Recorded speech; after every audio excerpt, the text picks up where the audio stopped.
Oke, kembali lagi bersama gua Chinmuka GN. Di video kali ini kita akan membahas salah satu sosok paling kuat dalam sejarah alam tersegel.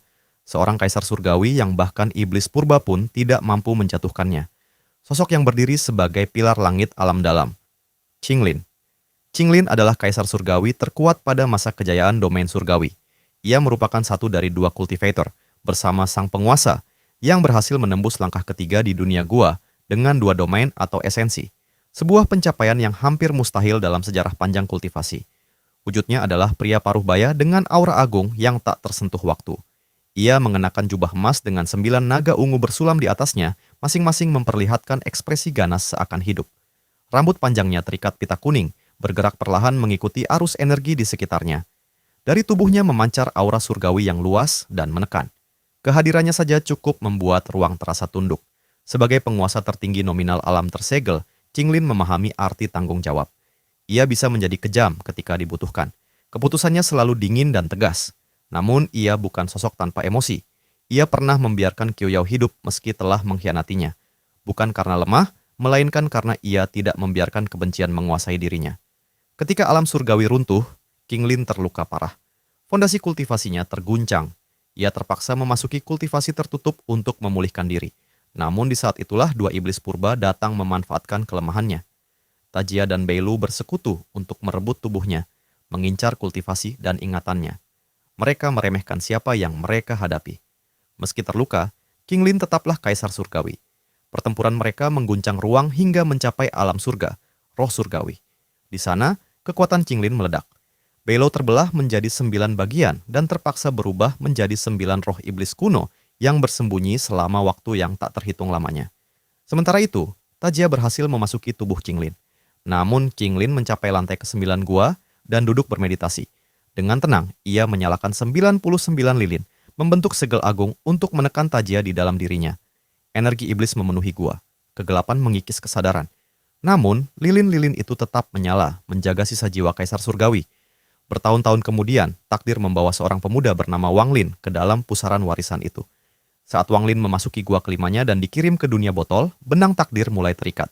Teknik Nether Guide yang ia gunakan terganggu dan ia dipanggil ke hadapan Qinglin. Sebuah kantong kuning diberikan kepadanya, warisan yang belum ia pahami sepenuhnya. Dalam konflik melawan Tajia, Wang Lin tidak sendirian. Bersamanya ada Wang Wei dan Hu Juan, dua murid dalam lingkup warisan Qinglin yang telah lebih dahulu terikat dengan kekuatan gua tersebut. Ketika Tajia berhasil memadamkan seluruh 99 lilin dan hampir sepenuhnya menguasai tubuh Qinglin, situasi mencapai titik paling genting. Di saat itulah Wang Lin memilih untuk tidak mundur. Bersama Wang Wei dan Hu Juan, ia menyusun rencana berbahaya. Mereka memancing Tajia agar sepenuhnya memasuki tubuh Qinglin. Sebuah perjudian yang mempertaruhkan jiwa. Begitu Tajia masuk sepenuhnya, Qinglin menggunakan jiwa Wang Lin sebagai jangkar segel. Energi iblis mengamuk, kesadaran runtuh. Namun Wang Wei dan Hu Juan menjaga formasi, menopang segel dengan sisa kekuatan mereka. Di tengah kegelapan itu, aura Qinglin bangkit kembali. Tenang. Dalam, tak tergoyahkan. Dengan kehendak mutlak, ia memurnikan Tajia dari dalam. Iblis purba itu berusaha melarikan diri, namun akhirnya benar-benar dibinasakan. Gua kembali sunyi, Qinglin berdiri. Di hadapannya, Wang Lin terjatuh dalam keadaan lemah, tetapi tatapannya tetap teguh. Wang Wei dan Hu Juan juga terluka, namun tetap berdiri hormat. Qinglin memandang mereka. Tatapannya berhenti paling lama pada Wang Lin. Berani mempertaruhkan jiwa demi menyelamatkanku. Keberanian seperti itu jarang terlihat dalam ribuan tahun. Tekanan spiritual turun, menguji tanpa menghancurkan. Wang Lin tidak menunduk. Mulai hari ini, kau adalah muridku. Hubungan guru dan murid terikat dalam satu kalimat sederhana yang mengguncang takdir. Wang Wei dan Hu Juan menyaksikan tanpa iri. Mereka telah menerima warisan Qinglin sebelumnya, namun mereka memahami bahwa Wang Lin adalah murid inti yang akan memikul beban masa depan. Tak lama kemudian, tatapan Qinglin beralih kepada Situnan. Aura Situnan liar namun fondasinya kokoh. Jika kau bersedia, kau juga bisa menjadi muridku. Tanpa paksaan, tanpa tekanan berlebihan, Situnan menunduk hormat. Sejak saat itu, Qinglin memiliki beberapa murid yang mewarisi jalannya. Wang Lin sebagai penerus utama, Situnan dengan bakat luar biasa, serta Wang Wei dan Hu Juan sebagai penjaga dan pewaris warisan gua Kaisar Surgawi. Dalam perang melawan alam luar, Qinglin tetap berdiri di garis depan, meski luka lamanya belum sembuh. Ketika Wang Lin menghilang selama 70 tahun, Qing Lin menggunakan mantra yang mengancam nyawanya untuk menyegel alam dalam selama 30 tahun, memberi dunia waktu untuk bertahan. Ia bahkan membantu si Tunan mencapai Nirvana Void, memastikan murid-muridnya memiliki kekuatan menghadapi masa depan. Qing Lin bukan sekadar simbol kekuatan, ia adalah lambang tanggung jawab, seorang kaisar yang tetap berdiri ketika langit runtuh. Dan selama nama Wang Lin masih bergema dalam sejarah para kultivator, nama Qing Lin akan selalu dikenang sebagai kaisar surgawi terkuat yang pernah menjaga alam tersegel. Namun, setiap zaman memiliki akhirnya, dan setiap kaisar pada waktunya akan melahirkan seorang penerus di antara seluruh muridnya. Wang Wei, Hu Juan, bahkan si Tunan yang begitu berbakat.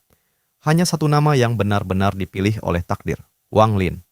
Seorang pemuda dari negara kecil Zhao, bukan jenius, bukan keturunan bangsawan kultivator, bahkan pernah dipandang rendah oleh dunia.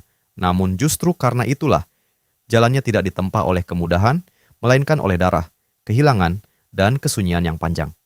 Qing Lin tidak memilihnya karena bakat, ia memilihnya karena hati. Hati yang mampu bertahan dalam penderitaan, hati yang sanggup berjalan sendirian tanpa runtuh, hati yang memahami kehilangan lebih dalam dari kebanyakan kultivator. Wang Lin tidak hanya mewarisi kekuatan, ia mewarisi kehendak.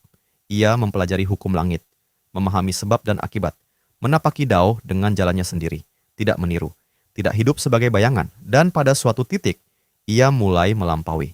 Qing Lin adalah kaisar surgawi terkuat di alam tersegel.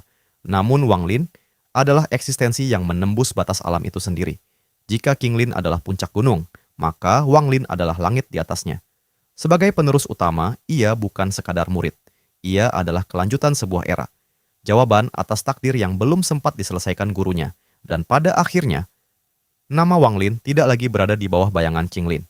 Justru sebaliknya, nama Qing Lin akan selalu dikenang sebagai kaisar yang menemukan dan dengan tenang mewariskan segalanya kepada sosok yang kelak melampauinya. Itulah Wang Lin. Namun, warisan Qing Lin tidak berhenti pada murid. Ia juga meninggalkan seorang putri, Qing Shuang, putri kaisar surgawi yang membawa sisa kejayaan, sekaligus luka dari runtuhnya era ayahnya. Dalam pusaran takdir itu, muncul satu nama lain, Zhou Yi. Pertemuan mereka bukan kebetulan, bukan pula romansa sederhana. Ada karma yang berjalin, ada bayangan masa lalu, ada takdir yang bersinggungan, namun tak pernah benar-benar menyatu. Sebagian mungkin bertanya, apakah Zhou Yi kelak menjadi suami Qing Shuang? Jawabannya, tidak. Di dunia kultivasi, tidak setiap kedekatan berujung pernikahan. Tidak setiap takdir berakhir dengan kebersamaan. Zhou Yi hanyalah simpul karma dalam perjalanan Qing Shuang. Sebuah persimpangan, sebuah kemungkinan yang tak pernah menjadi kenyataan. Karena Qing Shuang adalah putri Qing Lin. Takdirnya tidak dibentuk oleh romansa, melainkan oleh kehancuran sebuah era. Dan ketika generasi lama runtuh, yang benar-benar melanjutkan kehendak Qing Lin bukan Zhou Yi, melainkan murid yang telah dipilihnya, Wang Lin. Karena pada akhirnya, warisan sejati seorang kaisar bukan terletak pada darah, bukan pula pada hubungan asmara, melainkan pada siapa yang mampu berdiri lebih tinggi, melangkah lebih jauh, dan dengan tenang, melampaui dirinya. Namun ada satu hal yang sering terlupakan ketika membahas warisan itu, token emas. Sebuah benda kecil, namun cukup untuk membuat para raksasa kultivasi saling mengincar dalam diam. Token itu bukan sekadar simbol kaisar surgawi, ia adalah kunci. Kunci menuju gua warisan Qing Lin. Kunci menuju segel terdalam yang menahan iblis purba. Kunci menuju teknik dan rahasia langkah ketiga. Qing Lin adalah eksistensi yang telah menyentuh batas dunia gua dengan dua esensi. Warisan yang ia tinggalkan bukan harta biasa, ia menyentuh fondasi Dao itu sendiri. Dan karena itulah, para kultivator terkuat memburunya.